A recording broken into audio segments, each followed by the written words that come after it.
Hey again, it's night 2, and we're back with some more Augie and the Green Knight. For those of you who were with us last time, Augie and the Green Knight have just mounted their noble steed and are on their way to King Arthur's castle. Now, if you want to follow along, like I said last time, there's a link in the description. You can download the PDF for free directly from the author's website. So, without further ado, let's begin Chapter 5. It was an old castle with lichens and moss and even small trees growing in the crevices of its stone walls. By now the sun was low, and there was a fine, fiery glow coming from each window and turret. Small triangular red flags with gold fringe flicked and flopped, and Augie heard the distant sounds of merrymaking. This was the castle of Arthur and his knights. Now, before I go on, you have to understand some things about knighthood. Knighthood sounds wonderful from the outside, but it's a bit like being a superhero without a secret identity. You can't just simply do anything, since you've got to behave like a superhero wherever you go. Knights are bound by this code of chivalry, which is aptly called a code, since it's complex and confusing, and what exactly you get out of it.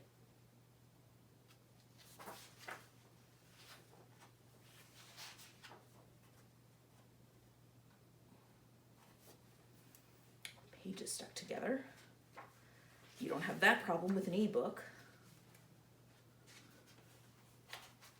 Is a secret to people who don't understand it. Knights must eat a certain way, drink a certain way, speak a certain way.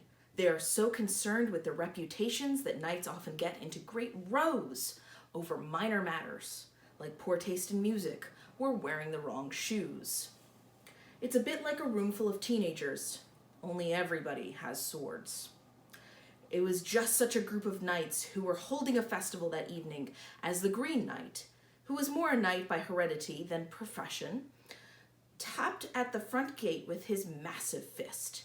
This had been the unfortunate effect of shattering the door into wood fragments and bent iron. However, on the plus side, there was now no need to gather attention.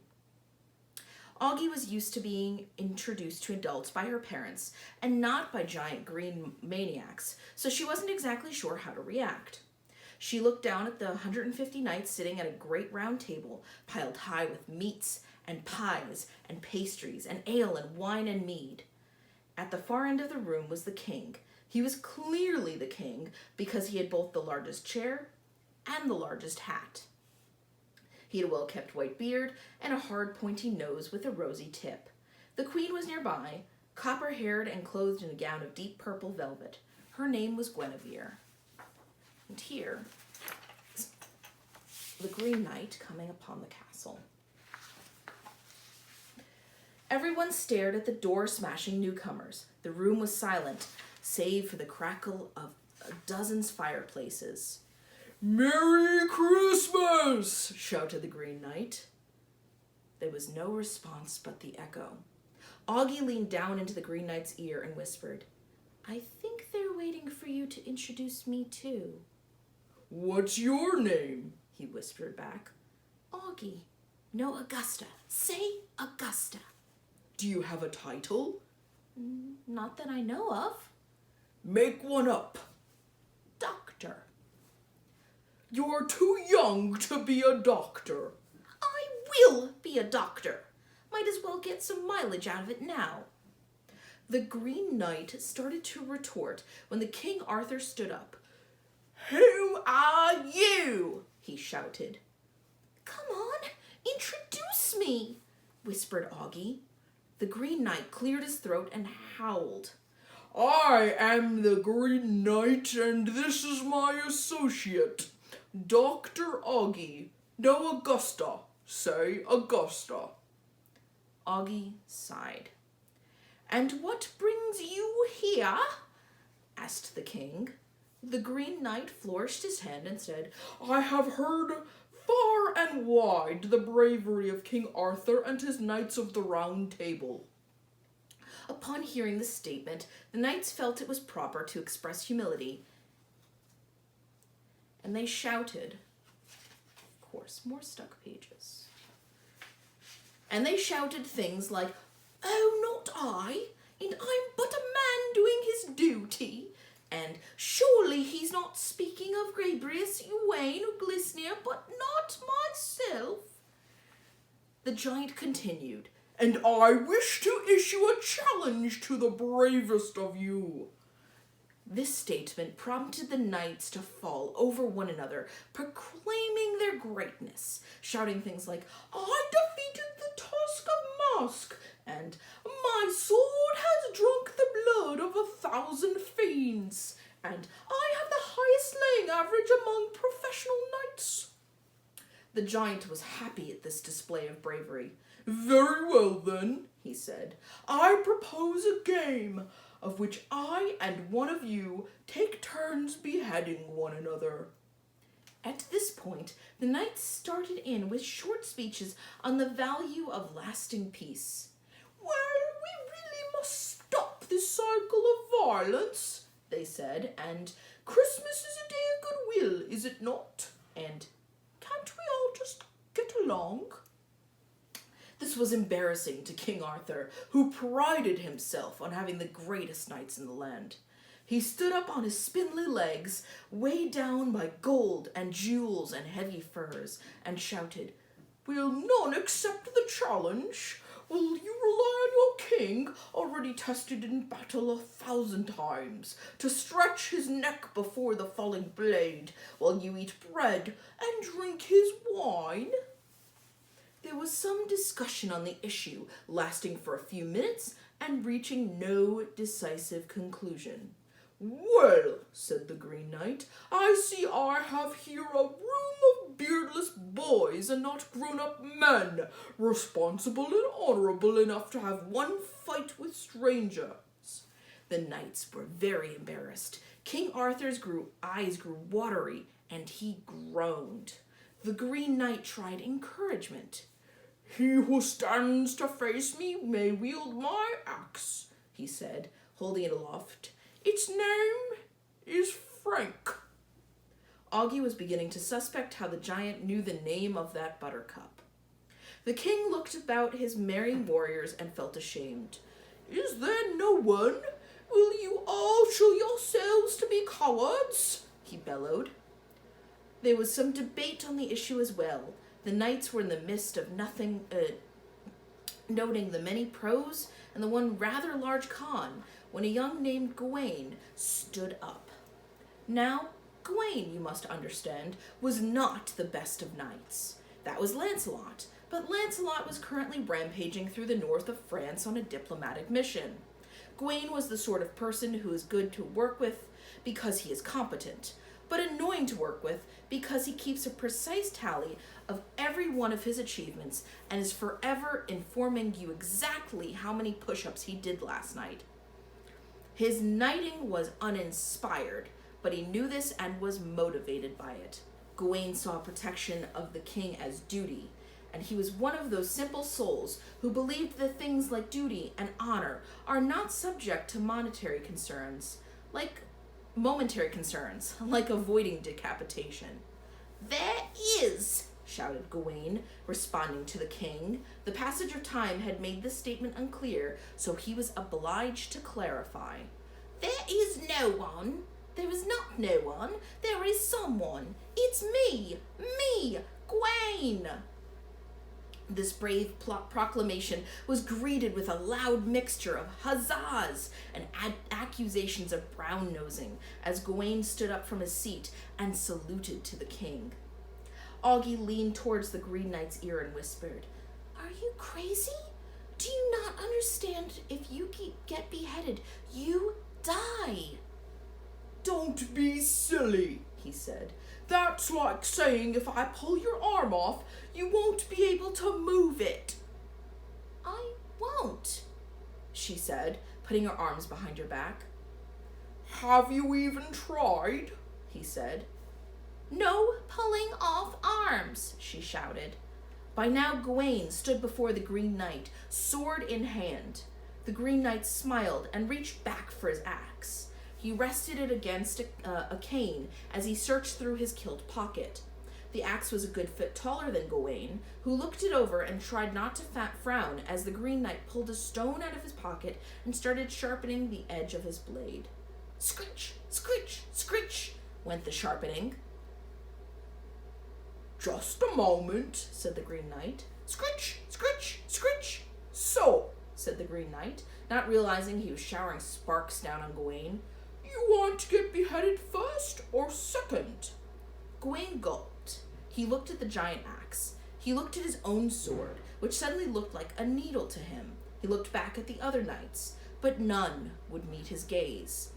Would it be cowardly to go second? Or would it be even braver, since his life was riding entirely on his swordsmanship?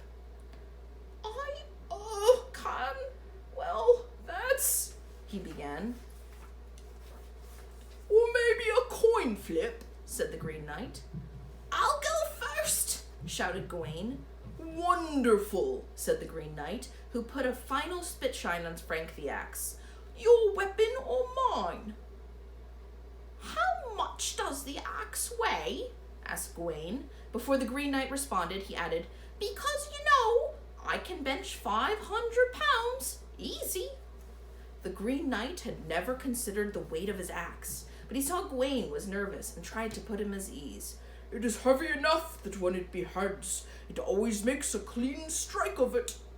That did not improve Gawain's mood, but he took hold of the axe. With a great heave, he lifted it above his head. In my house, we usually just play Scrabble at Christmas, Augie shouted. Oops, that was Augie's voice. Anyone up for Scrabble? But no one paid her any mind. They all just watched, transfixed, as the Green Knight lowered down onto his belly and laid his head on the cold stone floor. Is this good for you? He asked, pulling back his cloak to show his brown-green neck, with little mushrooms growing out of it. Sure, said Gawain, struggling to keep the axe aloft. The Green Knight tried to be encouraging and said, You're doing great. Now on 3, go for it. And a 1, and a 2, and a 3. The knights gasped. The king growled. The queen fainted. The giant smiled impatiently. Augie said, Settlers of Catan is a good board game too. Whoosh was the sound of the axe cutting through the air. Chapter 6. The axe was so heavy and sharp that it cut right through the Green Knight's neck and cracked the stone floor. When the echo of metal and on rock subsided, the room was quiet as an ant's footsteps. Gawain released the vibrating axe handle. His hands were trembling, and he felt dizzy and very thirsty. He stepped back, aghast of what he'd done.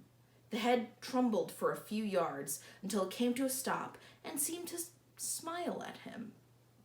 Good show, said the Green Knight's head.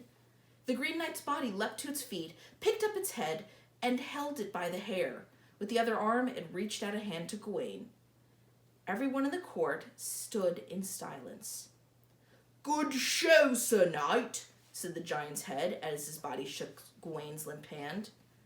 So, Gawain said, wondering if there was any chance of a do-over. 1 year from this day, the Green Knight pronounced, you must appear at my castle, Green Chapel, where I shall return the brave favour you did for me. I'll hear, sir, what was your name? Gawain, he squeaked. All hail Sir Gawain the Brave. Gawain asked if a two out of 3 situation were out of question, but his voice was drowned out by the bright huzzas of the royal court. He sighed, slumped his shoulders, and returned to his seat to join the feast. The knights sitting beside him carried on as if nothing had happened. After all, nothing of consequence had happened to them. But out of courtesy, they agreed to abstain from phrases like to get ahead and to lose one's head for the next half hour. Gawain knew he would later feel a sense of pride in his knightly behavior, but for the moment he simply rubbed his neck and realized how nice it was to have a physical link between your head and body. The Green Knight bowed and strapped his great axe back to his sweater. He placed Augie on his shoulders and then returned his head to its proper place. By accident, he put the head on backwards so that it was looking straight at Augie as his enormous nose poked her middle.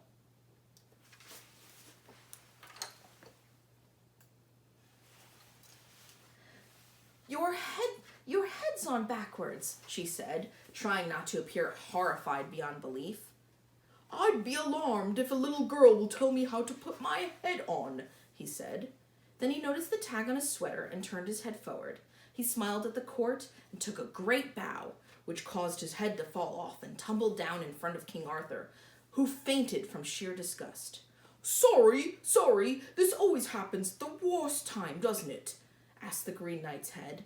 He was met with silence. His body slinked over, picked up the head, and then held it like it was a hat and tipped it to the court.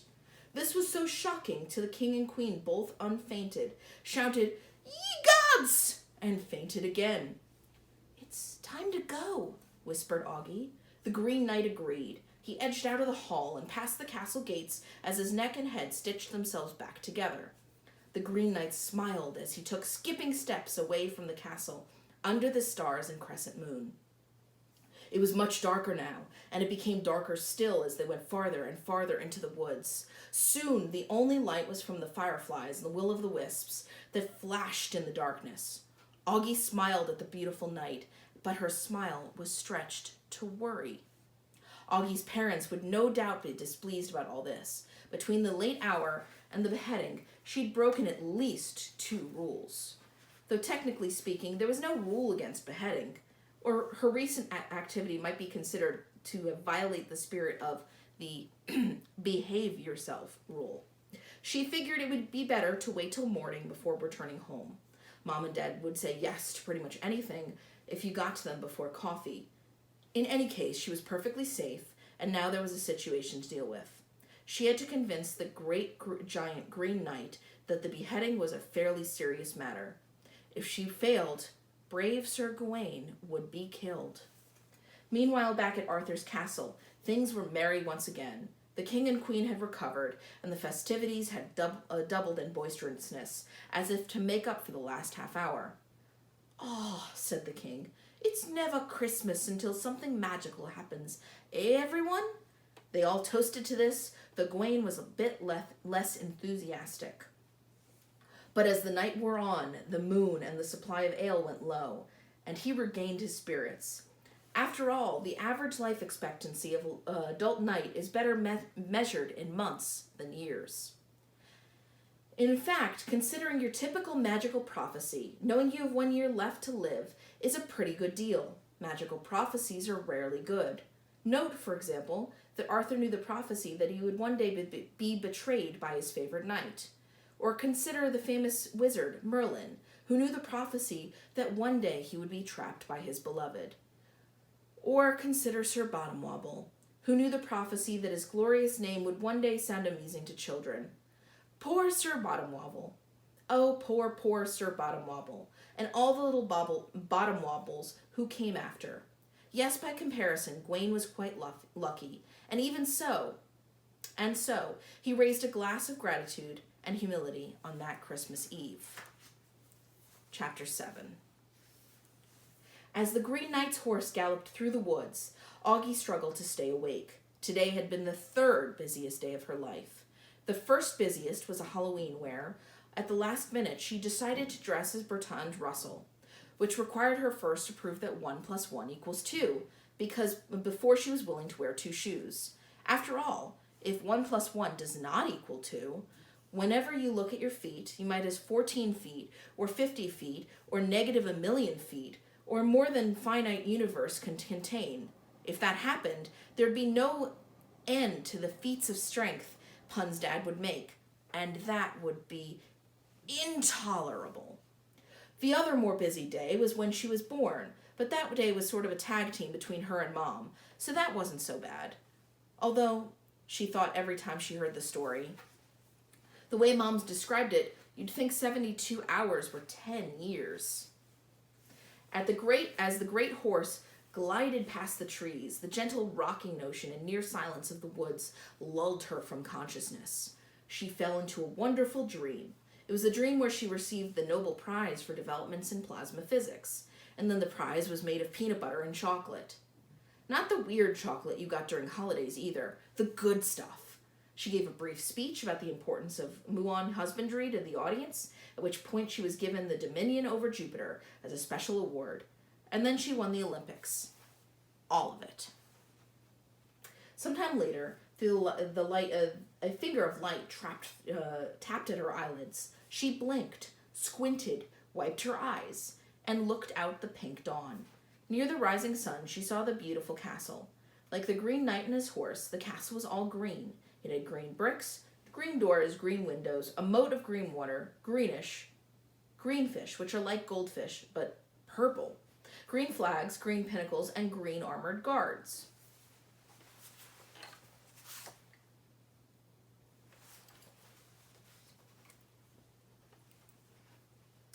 One group of green guards got paid in green gold, while the other one was paid in green diamonds. The payment discrepancy assured that the knights were always green with envy.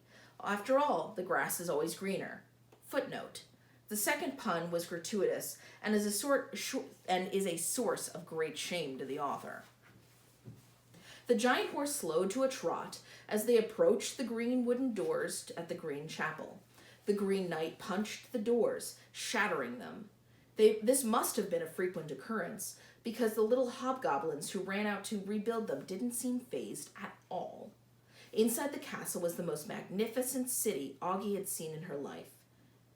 "It's more magnificent than Trenton," she gulped, "or even Baltimore." Augie's parents weren't big on travel. The castle's interior buildings were made of trees, great thick green trees with stout branches. The twisting limbs worked into bridges to move between buildings and over waterways.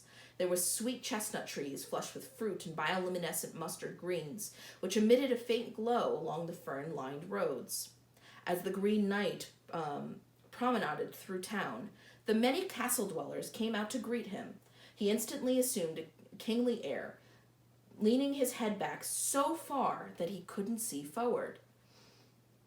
This had the effect of smushing Augie between his head and coating her in moist, matted hair, which smelled like an unhappy mixture of incense and swamp mold. He reached into his beard for green candies and tossed them to people as he strode by.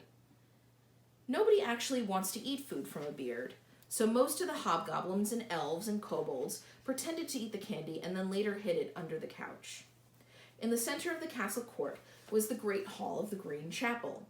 It was a tall building whose archway was made of entwined branches of a lychee tree. Under normal circumstances, Augie would have questioned the energy efficiency of growing tropical plants in this hemisphere.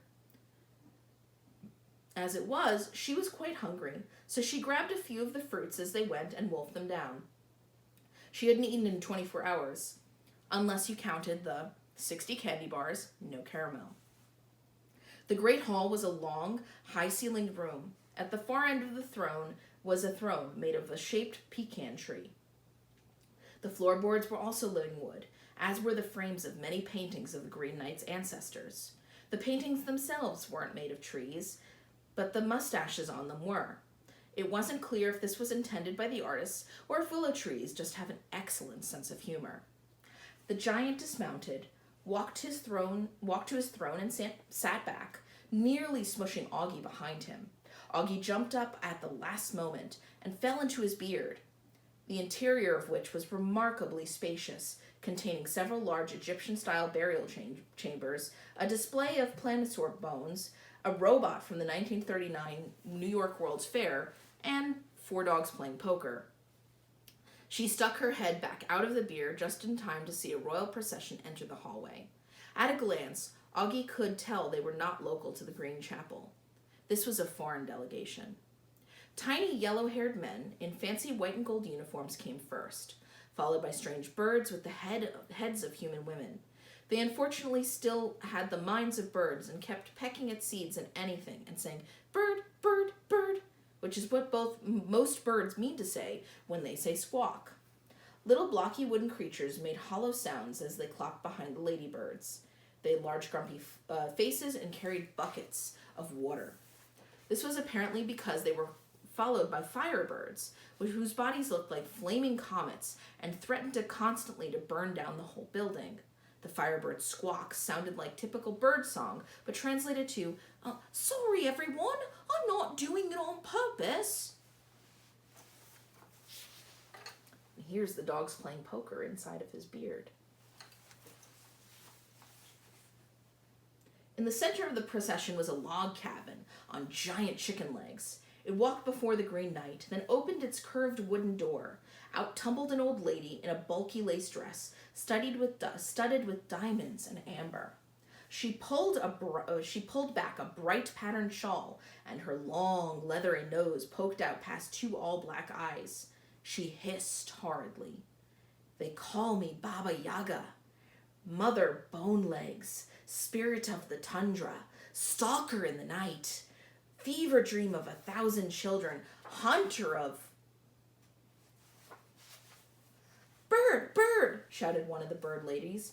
"Shh," said the old woman. "Not while I'm talking." "Bird!" protested the bird lady. "Bird, bird, bird!" The woodmen chased her away with buckets of water as Baba Yaga sighed. "What brings you here?" asked the Green Knight. "We have a problem that none of our sages have managed to solve," she said in her shrill, turkey-like voice. "So we have ventured abroad in search of an answer." She turned to one side and waved her left hand. Forward came a small monk in a dark robe. His hood covered most of his head, so that only visible features of his face were the many distinct wrinkle lines under his eyes and on the sides of his mouth. Under his right arm he carried a large, dusty, leather-bound book. Baba Yaga kept her eyes on the Green Knight as she shouted, "Recite the tale of Solomon and the baby." The old monk cleared his throat and opened the great book, which wafted the smell of library mildew around the room. "Once there was two women who both claimed to be the mother of a child. As neither would admit to lying, they brought this child before Solomon, who was very wise. After a good deal of thought, he decreed that they should split the child in two and give each mother a half." Oh my. Oh, here's Baba Yaga and her procession. Now, Baba Yaga was not an expert on humans, so she thought the tale should end here. However, she had been recently surprised that it continued. Whereupon the woman who was the child's real mother was so horrified at the thought, she agreed to give the child to the false mother just so that it could live. This showed Solomon who was the real mother after all. The monk bowed and retreated behind the parade. The Green Knight rubbed his head in confusion. "Why not just split the kid? Then everyone gets half the kid." "Yes, this part is a little strange," said Baba Yaga. "The humans in my kingdom have an odd phobia for being split in two. I found this out during a game of Twister that ended very awkwardly." At this point, Augie felt the desire to speak up and explain a thing or two about humans. But she decided it would be more prudent to wait and see how they decided the splitting in two question. They decided on the splitting in two question before making her presence felt. "Anyway," said Baba Yaga, "it's a good method whenever two moms claim the same child. We've been using it for a few months and it works reasonably well." "So what's the problem?" said the Green Knight. "Well, the problem is I've just had 3 human mothers come to me with the dispute over one child." The Green Knight thought this over and then said, "Why not suggest splitting the child in 3 ways and see who says no to that?" "Well, I suppose I don't split it evenly. The actual human mother might be all right with splitting the kid 3 ways as long as she got, say, 40% of it." Augie, being a kid herself, was glad she was currently hidden in the beard.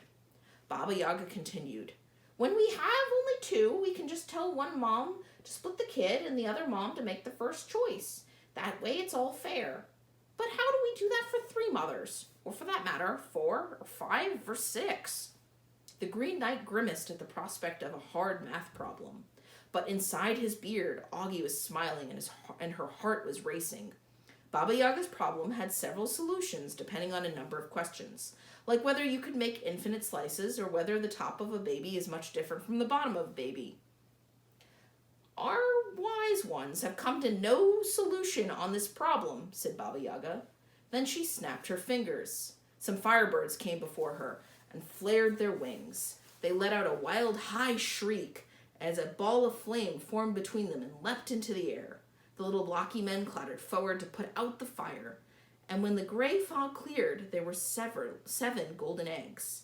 Each egg opened to reveal a machine of great genius. The first produced a bird that sang and moved. The second had a miniature steam-powered locomotive. The third had a ballerina dancing. The fourth had a young lady watering a knight's horse. The fifth was a clock that told time in 3 cities and also time until the end of the universe. The sixth played a musical snuff box by Anatoly Liadov.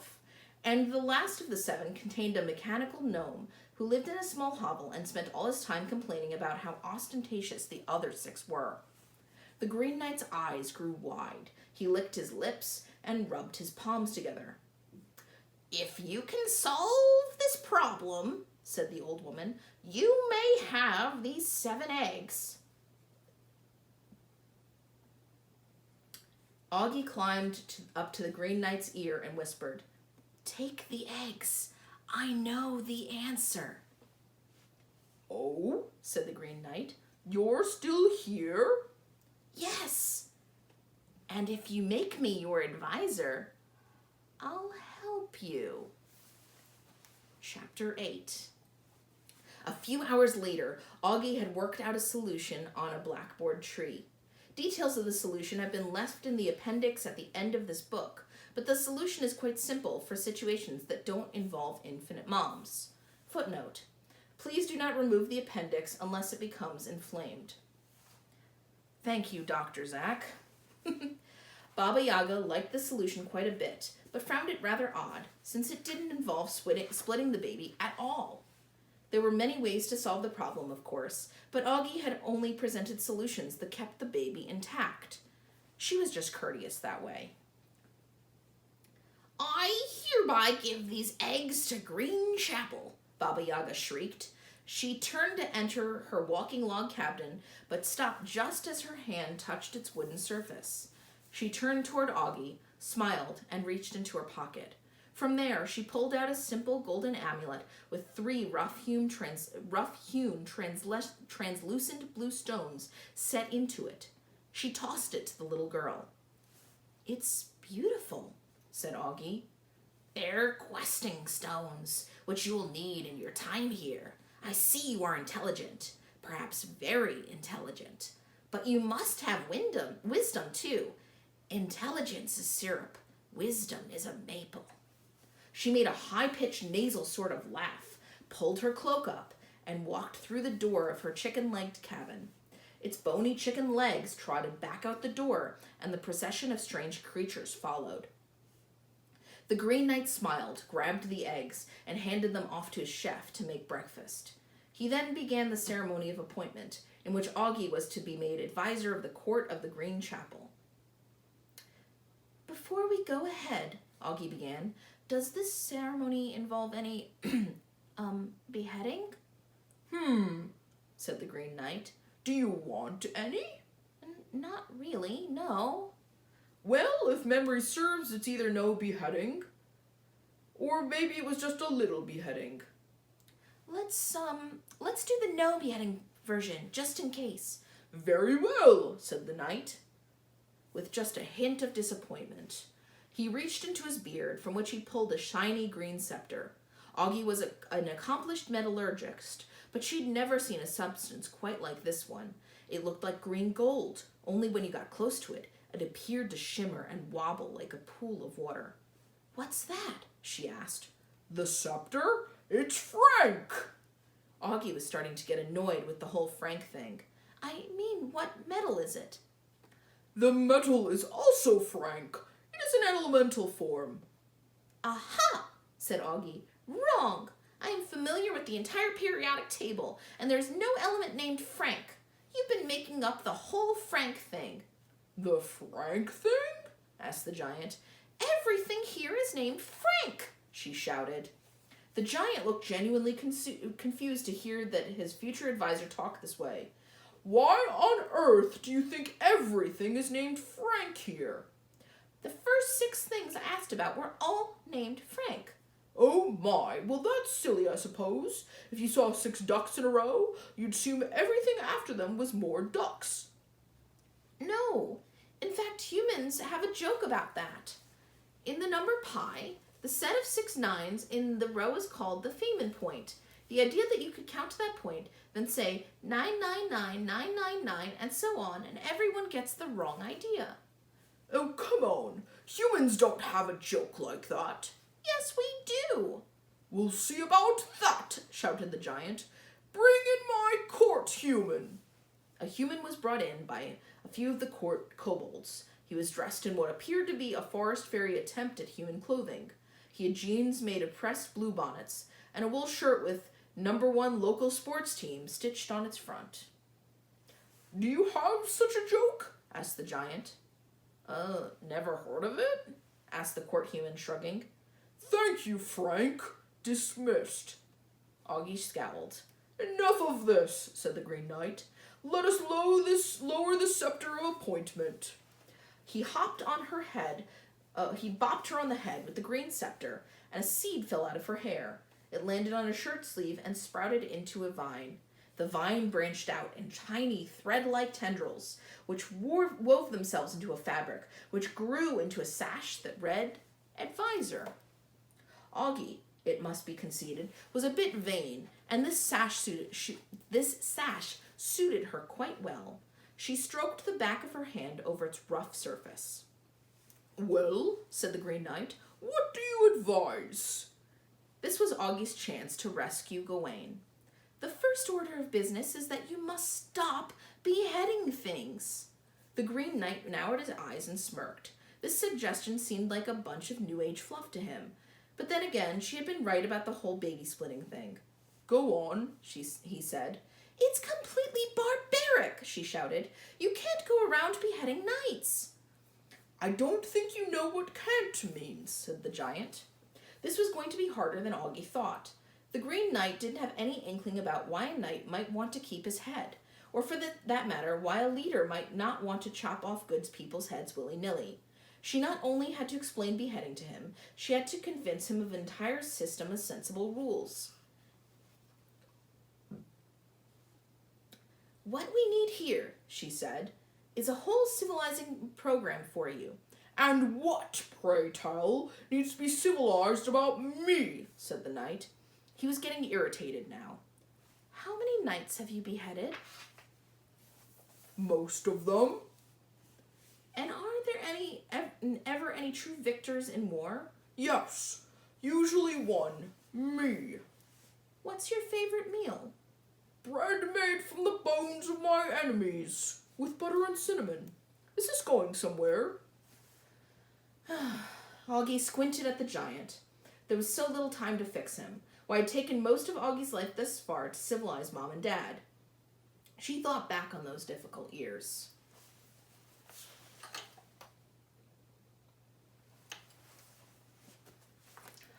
For instance, starting around age 5, she became concerned with their literacy, so she had them practice reading to her every night before bed.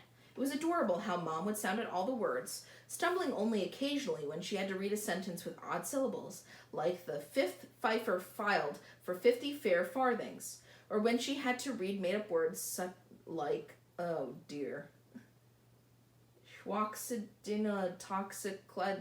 I'm not even gonna try this. Getting Dad to learn math was even harder. Augie would do schoolwork and have Dad check it so he could work on his understanding. Dad was beginning to grasp the rudiments. Of course, he was a bit slower than Augie, but really you can't expect much from parents these days without the media competing for their attention span. However, the Green Knight was a bit less civilized than Augie's parents, and time was quite a bit more short. It was now only 11 months until Gawain would arrive. and the Green Knight had every intention to lop his head off. Okay, she said, I'm going to start with the 4 basic principles of civilization. 1. Ethics is based on consent. 2. Victims shall not mete out vengeance themselves. 3. Government serves the will of the people. And 4. Giant unwashed beards are gross. The 4th was a recent addition. The giant cleared his throat to offer a rebuttal. 1. Ethics is based on what the king wants right this second. 2. Having victims avenge themselves cuts down on the budget for police. 3. The government serves the will of the people to the people, and if they don't obey, they are crushed. And 4. I washed this beard in fertilizer just last week, which is why it looks so luxurious. The beard wiggled in a showy manner. The reserved but friendly eel in the beard stuck its tongue out at Augie. Faintly, Augie heard the sound of a poker-playing dog shouting, "Woo! Royal flush!" and taking a load of chips off the table. It was going to be a long 11 months. And with that, I think I'm going to stop here. That's chapter 8.